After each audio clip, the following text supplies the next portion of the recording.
parce que dans le domaine, viennent faire des réflexions après.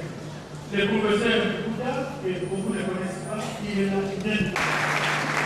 Le professeur Bouddha. Les activités commenceront à 8h30 avec les conférences, 14h avec les ateliers et à demain. À tout à l'heure. Merci. Bonjour.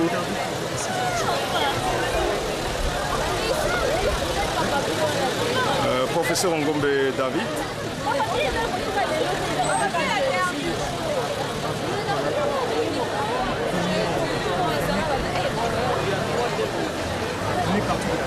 Oui.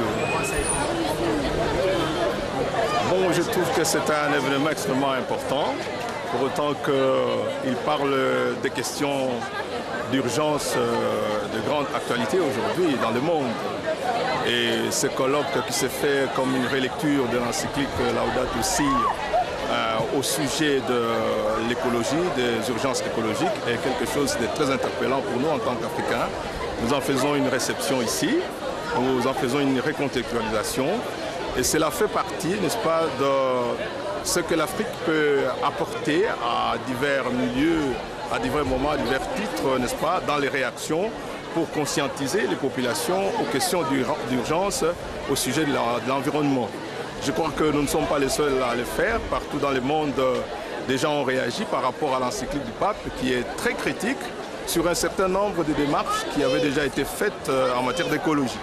Notamment, le pape a été fort critique sur une sorte d'écologisme trop capitaliste qui en fait privilégie le bénéfice contre, n'est-ce pas, par rapport à une exploitation effrénée des ressources naturelles, comme si ces ressources seraient toujours disponibles et un jour ne peuvent pas être barbares contre, n'est-ce pas, les populations. Le pape critique ça, le pape dans l'encyclique critique aussi une sorte d'écologie dualiste, objectiviste, qui objectivise trop la nature en s'imprégnant des philosophies qui commencent déjà à partir du siècle de lumière, des philosophies trop technicistes et scientifiques, qui, n'est-ce pas, objectivisent tout, et tout cela, n'est-ce pas, au profit de l'homme et contre l'essence, les significations, les ressources de signification qu'on devait dégager au sujet de la nature. Ce qui aiderait l'homme à recréer, à nourrir des relations harmonieuses par rapport à cette même nature qu'il est en train de les traquer. Alors l'encyclique nous touche de très près aussi comme Africains parce que le pape parle de la pauvreté. Beaucoup de démarches écologistes ont été discriminatoires par rapport aux peuples pauvres, notamment par rapport au peuple d'Afrique. Et vous savez que l'Afrique a toujours payé, n'est-ce pas, le prix des pollutions, le prix des déchets et tout cela.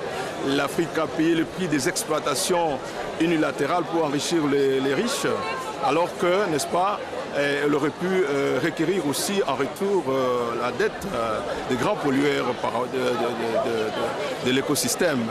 Et donc l'encyclique est fort intéressant par ce bord-là, parce qu'il fait dégager la part aussi bien des riches que des pauvres, les Africains aussi, à apporter pour, n'est-ce pas, l'harmonisation des relations à l'écosystème. Voilà, on peut, n'est-ce pas, commenter en long et en large. Il y a beaucoup d'autres points dans l'encyclique qui sont extrêmement intéressants. Il y a un point clé qu'il ne faut pas oublier par rapport aux sciences humaines, c'est que l'encyclique inaugure un air nouveau dans la pensée parce qu'il parle de l'écologie intégrative. Le mot intégratif ici doit nous faire sortir, n'est-ce pas, de l'objectivisme et rationalisme techniciste comme vision du monde de la nature pour aller vers une vision beaucoup plus intégrative, globaliste, qui écoute les différents aspects des problèmes humains, des problèmes de la nature, pour trouver des solutions qui nous amènent à nous faire vivre un monde heureux où nous nous sentons frères de la nature et la nature se sent sœur de nous. Et ça en répond, n'est-ce pas, aux opinions disons, à la pensée de Saint François d'Assise, qui est le maître à penser de l'encyclique Laudato Si. Oui, cet ouvrage, c'est un collectif que nous avons sorti aux États-Unis au sujet de l'écologie, avec d'autres collègues professeurs. dans lequel j'ai représenté l'Afrique justement pour ce qui est des commentaires de l'encyclique du pape.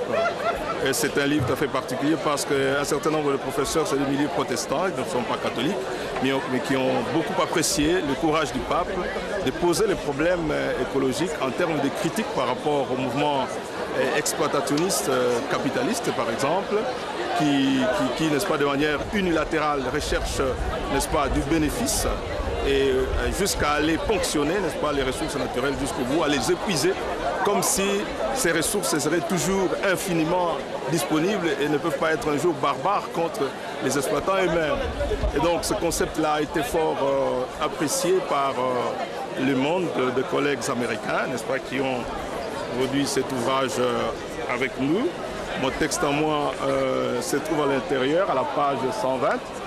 Et donc, il contient beaucoup d'apports de grands savants qui vraiment se sont occupés de voir quelles sont les implications pour une civilisation nouvelle que le pape est en train de proposer en termes de refondation de l'humain et à la fois de refondation des rapports de l'homme à la nature. Oui, ça c'est mon article à moi.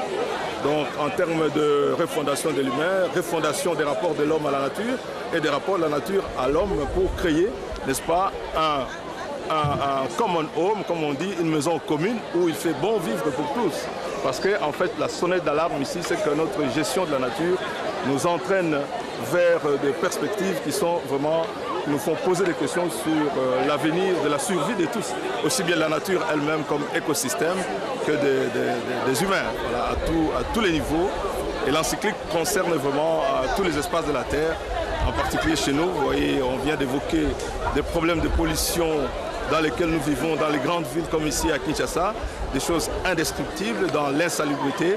Et donc nous sommes tous interpellés par l'encyclique à une certaine éco-éducation, à une certaine spiritualité, pourquoi pas, à une certaine vision holiste, intégrative, qui nous permettent de réagir contre tout ce qui détruit l'environnement, qui est notre habitation commune, tout ce qui détruit la nature.